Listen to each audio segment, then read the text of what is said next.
네, 우리 함께 축복하며 또 사랑을 고백했으면 좋겠습니다. 자, 교회력으로 마지막 송년주일이라 그랬죠.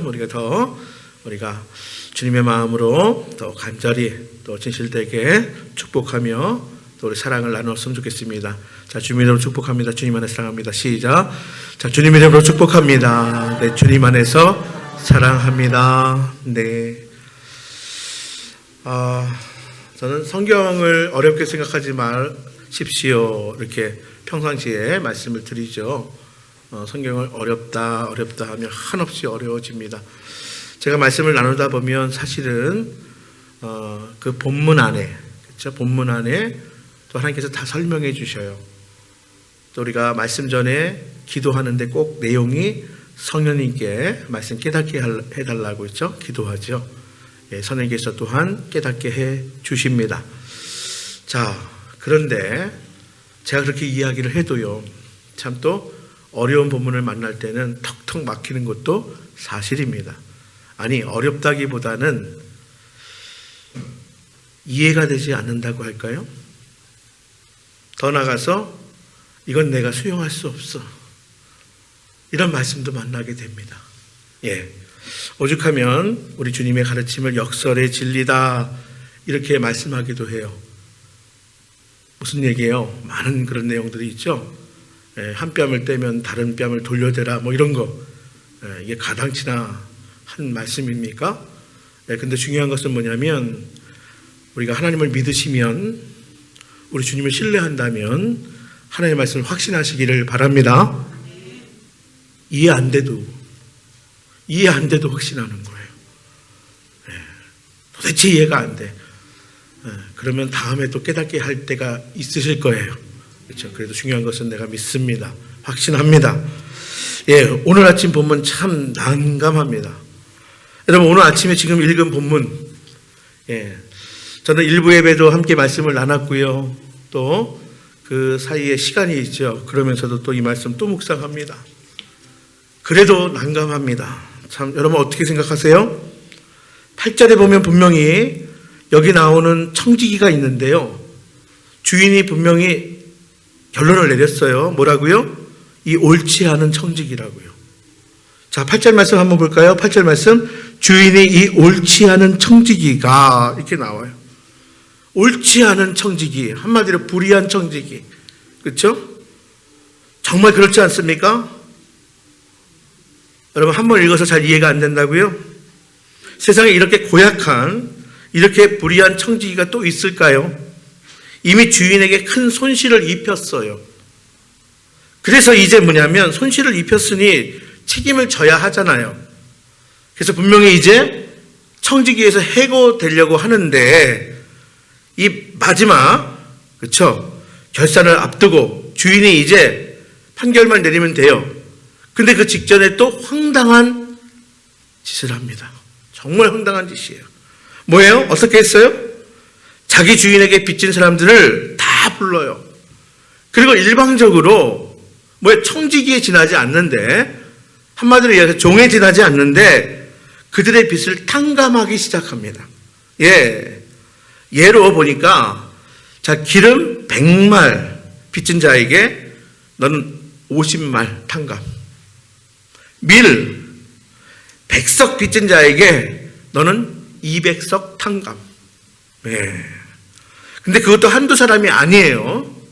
자, 2명만 예를 들었지만 오늘 5절 말씀에 보니까 이 주인에게 빚진 자들을 일일이 다 불러서 그렇게 했다는 거예요. 5절 볼까요? 주인에게 빚진 자를 일일이 불러다가. 예. 근데 여러분, 주인이 부자인가 보다, 빚이 얼마나 되지 않나 보다, 그렇지 않아요. 그 규모가요, 정말 작지 않습니다. 그래서 우리 나온 그 두 가지 예 중에서 하나 보면, 그 예로 기름 100말을, 그렇죠? 50말로 탕감했는데요. 이 당시에 기름하면, 고대 근중동의 기름하면 올리브유입니다. 그러니까 올리브 나무에서, 고대 문서에서 가만히 보니까 올리브 나무 146그루에서 100말이 나온대요. 146그루. 그러니까 50 말을 탕감했으면 적어도 뭐예요? 70여 그루에서 나오는 올리브로 그걸 또 착즙해가지고 그 기름을 탕감한 거예요. 정말 대단한 규모예요. 자, 네, 좋습니다. 자, 그러면 그동안에 실수로 본의 아니게 주인에게 큰 손해를 끼쳤다 칩시다. 그럴 수 있죠. 이윤도 낼 수 있고 손해도 낼 수도 있는 거예요. 자, 실수로 어떻게 하다 보니까 시대를 잘못 만나서 주인에게 큰 손해를 끼쳤다 칩시다. 자, 그럼 그 마지막 택한, 그렇죠? 이런 행동 어떻게 생각하세요? 손해 끼칠 수 있어요. 근데 마지막에 이렇게 행동한 거예요. 이런 선택을 한 겁니다. 자, 어차피 자기는 쫓겨날 몸이니까 마지막으로 남에게 선심이나 한번 왕창 쓰자. 이런 심정이겠습니까? 아니면 나 쫓아낸다고, 그러니까 한번 주인이여 한번 당해봐라, 골탕 먹이려고 보복하는 심정이었습니까? 아닙니다. 오늘 본문에 보면 그 이유가 분명히 나옵니다. 이렇게 어처구니 없는 행동을 한 이유가 분명히 나오는데 그 이유가 3절에서 4절 말씀이에요. 한번 읽어볼까요? 자, 3절 4절 시작. 청지기가 속으로 이르되 주인이 내 직분을 빼앗으니 내가 무엇을 할까? 땅을 파자니 힘이 없고 빌어먹자니 부끄럽구나. 내가 할 일을 알았도다. 이렇게 하면 직분을 빼앗긴 후에 사람들이 나를 자기 집으로 영접하리라. 이유가 분명해요. 그러니까 나름대로 이제 실직한 이후에 뭐예요? 그 이유를 대비하기 위해서 내가 이렇게 해야 되겠다. 주인의 재산이지만 그러나 이 재산을 가지고, 주인 것을 가지고 내가 이렇게 해야 내가 이제 실직한 이후에 내가 나머지 삶을 할 수 있겠다. 이렇게 자선을 베풀었다는 거예요. 근데 이렇게 설명을 해도 어처구니 없죠. 그래도 어처구니 없잖아요. 그렇죠? 자, 그런데 더 당황스러운 것은 뭐냐면 이 불의한 청지기의 그 말도 안 되는 어처구니 없는 행동에, 이 엉뚱한 이런 짓에 대해서 주인이 보인 반응이라는 거예요. 자, 그게 8절 말씀입니다. 주인이 뭐라 합니까? 8절 말씀이에요. 자, 읽어보겠습니다. 8절 시작. 주인이 이 옳지 않은 청지기가 이를 지혜 있게 하였으므로 칭찬하였으니 이 세대의 아들들이 자기 세대에 있어서는 빛의 아들들보다 더 지혜로움이더라. 야, 아니 세상에 이렇게 어처구니 없는 행동을 했어요. 말도 안 되는 짓을 했어요. 그런데 주인이 뭐라고 평가를 하냐면, 그렇죠? 자, 이 옳지 않은 청지기, 그래요, 불의한 청지기예요. 근데 뭐예요? 지혜로웠다는 거예요. 불의한 청지기지만 지혜로운 청지기구나 했다는 거예요. 여러분, 이 말씀이 무슨 뜻이에요? 이미 자기에게 막대한 손해를 입혀서 해고하려는 청지기가 마지막에 또다시 그것도 계획적으로 아주 교활한 속셈을 가지고 대형 사고를 쳤는데, 말도 안 되는 짓을 했는데 당장 요절을 내는 대신에 뭐 했다고요? 지혜롭다고요. 칭찬했다는 거예요. 참 난해하고 참 어이가 없어요. 자, 이어지는 9절 말씀은 우리를 더 난감하게 합니다. 우리 9절 말씀 함께 읽어볼까요? 9절 말씀이에요. 시작. 내가 너희에게 말하노니 불의의 재물로 친구를 사귀라. 그리하면 그 재물이 없어질 때에 그들이 너희를 영주할 처소로 영접하리라. 불의한 재물로 친구를 사귀라. 직역하면 뭐냐면 돈으로 친구 사라는 거예요. 불의한 돈으로 친구를 사라. 이렇게 말씀하는 거예요. 여러분, 이게 도대체 무슨 뜻일까요? 그러면 우리가 흔히 개같이 벌어서 정승같이 쓰면 돼요? 이 말일까요? 목적이 좋으면 수단과 과정은, 방법은 좀 불의해도 용납한다. 그런 뜻일까요? 뭐로 가도 어디만 가면 돼? 서울만 가면 돼. 이런 뜻일까요? 여러분, 성경은 그렇게 가르치지 않아요. 제가 분명히 말씀드리는데 뭐예요? 개같이 벌어서 정승같이 쓰라는 얘기가 아니에요. 목적만 좋으면 그 과정이나 그 방법이나 불의해도 된다? 그거 아닙니다. 그런 의미가 분명히 아니에요. 여기서 주인이 그 불의한 청지기를 평가하고 칭찬한 것은 여러분 다른 게 아니라 곧 쫓겨난 신세임에도 불구하고 끝까지 자신의 내일, 실직한 이후 준비하는 그 비상하고 그 필사적인 그 모험적인 그게 가상하다는 거예요. 그게 인상적이라는 거예요. 조금 더 제가 설명을 해드릴게요. 사실 우리 주님이 오늘 이 난해한 비유를 말씀하신 목적이 바로 여기 있는데요. 오늘 보면 8절 하반절의 말씀이에요. 8절 하반절 한번 읽어볼까요? 이 세대의 시작. 이 세대의 아들들이 자기 시대에 있어서는 빛의 아들들보다 더 지혜로움이라. 여기서 말씀한 이 세대의 아들들이란 이 세상 사람들을 말해요. 빛의 아들들이란 바로 이 시대를 사는 우리 믿는 사람, 믿음의 사람을 말합니다.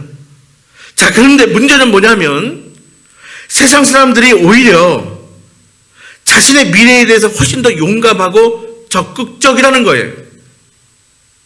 얼마나 자신의 미래에 대해서 악착같고 모험적이고 전투적이냐. 그것이 악한 짓이라도 선한 짓이라도 상관없이 무슨 정당하냐 부당하냐 이거 따지지 않고 그게 주인에게 손해가 되느냐 이득이 되느냐 묻지도 따지지도 않고 무조건 뭐예요? 무조건 행동하고 만다는 거예요.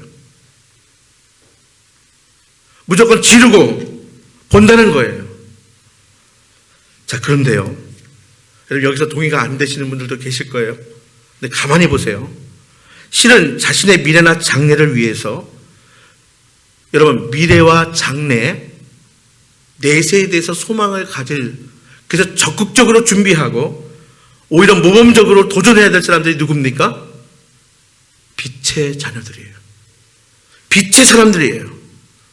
그러니까 실은 자신의 미래나 장래를 위해서 그런 식으로 필사적으로 모험적으로 호전적으로 해야 할 사람들은 오히려 우리 빛의 자녀들이여 하는데 오히려 더 낫다 하는 거예요. 왜요? 빛의 아들들은 믿는 사람들은 여러분 현재보다 어디로 사는 사람이에요? 영혼을 사는 사람들이에요. 아시겠어요? 현재보다 내세로 사는 사람들이에요. 이 땅에 발을 딛고 사지만 천국의 소망을 두고 사는 사람들이에요. 그런데 세상 사람들은 뭐예요? 영생이 있습니까? 없지요. 그냥 현세에 사는 사람들이에요. 오늘을 사는 사람들이에요. 자, 그런데요. 그들이 오히려 자신의 장래를 준비하는 일에 더 비상하고 더 모험적이고 더 적극적이고 정작 미래에 살고 천국을 준비하며 산다는 사람들, 이 땅에 발을 딛고 있지만 하나님 나라를 살아간다는 우리가 믿는 사람들이 너무 현실 안주적이고 미래에 대해서 폐쇄적이고 천국과 영혼을 준비하는 일에 너무나 무관심하고 소극적이고 태만하다는 거예요. 여러분, 오늘 본문의 이 불의한 청지기를 한번 보시기 바랍니다. 제 돈도 아니에요. 주인의 돈을 몰래 자기의 장래를 준비하는 데에 자기의 미래를 사고 있습니다. 이렇게 하면 내가 직분을 빼앗긴 이후에 이 사람들이 나를 자기 집으로 영접하리라. 그게 비록 터무니없고 악하고 교활한 짓이지만 이렇게까지 실직 이후에 자신의 삶을 준비하고 예배하고 있다는 사실이 놀랍다는 거예요. 물론 여러분 오해는 하지 마세요. 우리 믿는 사람들이 천국 가고 영생을 얻기 위해서 자선을 하고 구제를 하고 탕감해주고 친구를 사귈 필요는 물론 없습니다. 천국 가기 위해서. 천국은 하나님의 사랑, 우리 주님의 구속의 대속의 은혜, 그렇게 가는 것이죠. 믿음으로 가는 것이죠. 우리의 선행이나 자선이나 무슨 공덕으로 친구에게 잘해줬다고 가는 것이 아니에요. 그것은 분명히 우리가 압니다. 그러나 여러분, 이 세상 나그네 생활을 끝내고 천국에 들어가서 누릴 영광은 철저하게 내가 이 땅에서 미리 준비한 대로 내가 투자한 만큼 보상받는다는 거예요. 제가 몇 개월 전에 그런 말씀 나눴어요. 이미 구원의 심판은 끝났어요. 우리는 여러분 진정 믿으면, 우리가 믿음의 사람이라면 구원의 심판 가지고 고민하지 마세요. 이미 그 문제는 나의 영역이 아니에요. 내가 은혜로 믿게 되었으니 예수 그리스도의 제 속에 그 은혜로 이미 구원받았어요. 그런데요, 심판이 한 가지 더 있다고 그랬잖아요. 보상의 심판, 상급의 심판. 여러분, 이것은 내가 준비한 것만큼, 내가 투자한 것만큼, 내가 모험으로 선택한 것만큼 보장된다는 거예요. 그러니까 결국 뭐예요? 보상의 심판, 바로 상급의 심판. 그야말로 오늘 본문의 이 불의한 청지기처럼 마지막 순간까지 비상한 노력과 모험적인 결단을 통해서 최선을 다해 준비한 자에게 영원한 상급으로 주어진다는 거예요. 따라서 오늘 주님의 이 비유는 영생을 소망하며 산다는 사람들이 자신의 영원한 장래를 준비하고 투자하는 일에 오히려 세상 사람들만 보다도 못하다, 오히려 소극적이고 무책임하며 살아간다는 그 사실을 주님이 지금 지적하시고 준엄하게 꾸짖으시고 어떻게 보면 신랄하게 책망하시는 말씀이기도 한 거예요. 여러분, 제가 말씀드린 것 같아요. 사도 바울이요, 고린도서 15장에 보면요, 분명히 우리가 천국에 가서 누릴 영광이 다 다르다. 고린도서 15장에 보면 해의 영광이 있고요, 달의 영광이 있고요, 별들의 영광이 있대요. 그리고 별과 별들의 영광이 다 다르대요. 해의 영광이 다르고 달의 영광이 다르고 별들의 영광이 다른데 별과 별들의 영광도 다 다르다 하는 거예요. 여러분, 그렇다면 빛의 아들들이 미래를 위한 준비, 영원한 삶을 위한 준비를, 투자는 우리가 어떻게 해야 하냐 하는 거예요. 그 답이 바로 오늘 본문 마지막 9절 말씀인 거예요. 이렇게 대비해라, 이렇게 준비해라 하는 거예요. 9절 말씀 다시 한번 볼까요? 자, 9절 말씀 시작. 내가 너희에게 말하노니 불의한 재물로 친구를 사귀라. 그리하면 그 재물이 없어질 때에 그들이 너희를 영주할 처소로 영접하리라. 자, 여기서 먼저 하나만 먼저 언급해 볼게요. 여기서 말씀하는 불의한 재물이 무슨 뜻일까요? 불의한 재물. 여러분, 어떤 재물을 불의한 재물로 이야기할까요? 우리가 오해할 수 있어요. 우리가 흔히 불의한 재물 하니까 도둑질 해온 것, 내가 강도짓 해온 것, 뇌물이나 도박이나 투기를 해서 번 돈, 이건 불의한 재물이야. 그런데요, 성경은 그것만 불의한 재물로 말씀하지 않아요. 불특적 재물, 즉 일반 모든 재물을 성경은 불의한 재물이라, 모든 재화를 말합니다. 여러분, 그렇습니다. 여기서 말하는 불의한 재물이 모든 재물이라는 거예요. 우리 주님은 일단 세상의 모든 재물을 불의한 재물로 보셨어요. 물론 여러분, 돈이나 재물은요, 그 자체가 선이다 악이다 구분할 수 없어요. 그냥 중립적인 가치예요. 아시겠어요? 돈은, 재물은, 재화는 그냥 중립적인 가치예요. 중성적인 거예요. 자, 그런데 사람들이 그것을 정의롭고 정당하게 선하게 쓰기보다는 대부분 뭐예요? 언제나 다 불의한 방법으로 취하기도 하고, 그리고 불의한 데에 쓴다는 거예요. 그래서 여기서 보는 불의한 재물이란 일반적인 재물, 대부분 다 재물을 그렇게 써요. 자, 예를 들어서 제가 설명을 하면 잘 쓰는 예가 뭐냐면 칼이에요. 칼을 예를 들면 뭐예요? 강도짓 할 때, 그쵸? 칼을 그냥 강도가 남을 해칠 때 써요. 악한 도구로 쓰는 거죠. 그러나 그 칼도 의사가 주면 생명을 살리는 수술 도구가 되는 거예요. 그래요. 그러니까 칼은 뭐예요? 그냥 칼, 중성적인 것, 선악 구분이 없는 거예요. 중립적인 가치예요. 근데 어떻게 쓰라는 얘기예요? 선하게 써라. 재물도 마찬가지, 돈도 마찬가지라는 거예요. 재물도 그런 거라는 거예요. 내가 아무리 정당하게 벌고 양심적으로 부를 축적했다고 해도 이미 이 세상 자체가 뭐예요? 구조가 사회 악, 불의하게 흘러가요. 그래서 아무 생각 없이 쓰면 그게 불의한 재물이 되는 거예요.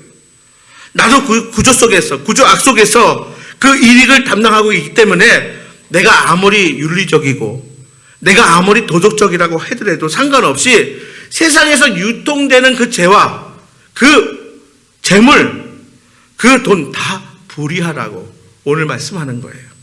자, 뿐만 아니라 여기에는 더 본질적인 것이 있어요. 뭐냐면 성경은 이 세상의 모든 재물은 다 누구의 것? 대답이 확실히 안 나오네. 내 것. 이 세상의 모든 재물은 다 누구의 것? 하나님의 것이라는 거예요. 본질적으로. 그렇습니다. 태초에 하나님이 빅뱅에서 세상을 만든 게 아니에요. 완전 무에서 유로 만드신 거예요. 무에서 유를 창조하신 하나님 아니십니까? 여러분, 하나님이 창조하신 걸 믿으십니까? 이 세상 만물이 하나님이 창조하셨기 때문에 그러므로 이 세상의 모든 죄와 근본과 또 그것에 대한 절대적인 주권은 누구에게 있어요? 하나님께 있다는 것이 우리의 믿음이에요. 우리의 신앙인 거예요. 하나님께 이 세상의 모든 재물의 절대적인 소유권이 있는 거예요. 우리는 뭐예요? 잠시 맡은 자. 그걸 뭐라고 불러요? 청직이라고 부르는 거예요. 여러분, 따라서 우리는 이 세상 재물의 주인이 아니라 어디까지나 뭐예요? 맡은 자, 청직이라는 거예요. 여러분, 우리는 오너가 아니에요. 하나님의 소유, 하나님의 재물을 시한부로 맡아 관리하는 뭐예요? 청직이. 오너가 아니라 우린 매니저들이에요. 그럼에도 우리에게는 청직의 의식이 없어요. 오직 주인의식뿐이에요. 그래서 늘 내 수중의 재물은 내 뜻대로 관리해요. 내 뜻대로만 집행합니다. 우선순위를 내가 정하죠. 주인의 뜻을 살피고 주인의 뜻을 물어서 주님의 방침대로 관리하고 써야 하는데 주인의 뜻이 아니라 주인의 방법이 아니라 모든 것을 뭐예요? 다 내 뜻이고 내 마음이라는 거예요. 실은 그래서 오늘 본문에 나오는 오늘 아침에 이 청지기, 불의한 청지기가 사실 다 누구예요? 다 우리예요. 다 불의한 청지기라는 거예요. 여러분, 11조가 뭡니까? 주의 성수가 뭡니까? 주의 성술이 뭐예요? 모든 시간은 하나님의 것입니다. 우리가 거룩한 주일 하나님께 구별해서 드림으로 모든 시간은 하나님의 것입니다 하는 신앙의 고백이에요. 11조도 마찬가지예요. 10의 10이 다 하나님의 것입니다. 그런데 구별해서 10의 1을 드림으로 나의 모든 물질이 재화가 하나님의 것입니다 하는 신앙의 고백인 거예요. 자, 그럼에도 우리는 헌금을 드림에 있어서 11조를 드리면서도 마치 내 것의 일부를 드리는 양 이렇게 한다는 거예요. 정말 우리는 내 수중에 있는 것, 주님이 주신 것 이것을 주님 뜻대로 사용하지 아니하고 사실 내 뜻대로 사용하잖아요. 철저하게 무섭도록 내 뜻대로 써요. 그래서 우리는 악하고 불의한 청지기일 수밖에 없고 우리 수중의 재물도 다 불의한 거짓 수밖에 없다는 것. 이게 본질적인 의미예요. 그러면 좀 무거워졌는데 어떻게 해야 할까요? 방법이 뭘까요? 어떻게 사는 것이 미래와 우리의 영원한 운명을 보다 책임적으로 관리하고 천국의 영광을 성실히 준비하는 진정한 종말론적 존재로서 종말론적 삶을 살 수 있는 걸까요? 그것이 현실적으로는 불의한 재물일지라도 마치 말도 안 되게 주인의 것을 막 자기 마음대로 탕감하듯이 오늘 이 본문의 이 청지기처럼 뭐 하라는 얘기예요? 친구를 사라는 거예요. 친구를 사귀라는 거예요. 잘 들으세요. 청지기가 채무자들을 불러서 일방적으로 빚을 탕감해 준 것처럼 그렇게 도전적이고 모험적으로 자선하면서 남을 도우며 살라는 거예요. 그리하면 저희가 나중에 너희를 자기 집으로 영접하리라. 영원한 처소로 너희를 영접하리라 하는 것은 결국 그게 다 너희의 영원한 삶을 위한 소중하고 값진 투자가 된다는 거예요. 보상의 상급, 그것을 위한 가장 준비된 적극적인 모험적인 그런 투자가 된다는 거예요. 여러분, 어리석은 청지기는 그냥 날마다 주인의 재물을 허비하지만 지혜로운 청지기는 그게 비록 교활할 망정 주인의 재물로 열심히 친구를 사귄다는 거예요. 주인에게 빚진 자들을 불러서 과감하게 그 부채를 탕감해 줍니다. 그 점에서 오늘 본문의 이 청지기는 물론 불의했어요. 하지만 지혜로운 청지기였다는 거예요. 옳다는 이야기 아니에요. 옳지 않은 청지기지만 참으로 지혜로웠다. 칭찬받은 거예요. 정말 중요한 것은 우리 주님은 우리가 다 그렇게라도 그런 방식이라도 자신의 미래를 준비하는 영생을 준비하는 보다 책임적인 보다 적극적인 청지기가 되기를 바라신다는 거예요. 하나님의 마음이 어떤 마음인지 아시겠습니까? 우리가 하나님이라면 속 터지죠. 이런 괘씸함. 근데 하나님은요, 우리 주님은 그런 마음을 가지고 그렇게 해서라도 너희의 내일을, 너희의 내세를, 너희의 천국에서 영광스러운 삶을 준비해라. 이런 지혜로운 청지기가 되기를 바라신다는 거예요. 주인의 재물을 이용해서라도 자신의 영원한 운명을 보다 모범적으로 비상하게 관리하는 인생들이 되시기를 진심으로 바라시는 주님을 여러분 깨달을 수 있게 되기를 바랍니다. 참 쉽지 않아요. 그래서 말씀을 정리하면서 부디 귀 있는 자들은 들으시기를 바랍니다. 오늘 이 말씀이 저와 여러분 모두에게 은혜가 되고 축복이 되기를 주님의 이름으로 축복합니다. 네. 쉽지 않은 본문 가지고 그래도 아멘으로 화답하고 여러분 말씀 붙든 여러분들 주님의 이름으로 축복드립니다.